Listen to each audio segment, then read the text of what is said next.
Bizga Ravshanbek aka o'tgan yili 24-yil kelgan. 24-yil noyabrda. Yoshingiz 65 ga kirgan. Kelganlardagi holatlarni ko'rganmiz 2 marta. Bemorda shu bronxial astma diagnozi qo'yilgan.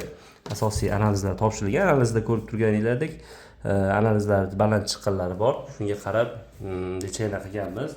To'g'ri shu bronxial astma bilan og'rigan. 2 marta lecheniya qildik, holati yaxshi. Endi 1 oy bo'libdi-da. Ha, 1 oy bo'ldi. Hozirda holatlari 1 oydan beri bezovta qilib kelyapti. Yana o'tgan safargi shikoyatlar, yo'tal. Yo'taladi. Hozir chiyillashlaringiz bormi? Qushteksimon tovushlaringiz? Bor. Bo'ldi. Hozir avvalda shu yo'tal bilan chiyillash bunlar bor-da.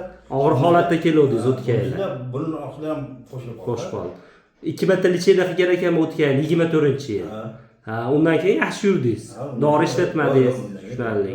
Hozir endi hansirashlar 1 oydan beri nafas qisishlar boshlanib qoldi. Tushunarli.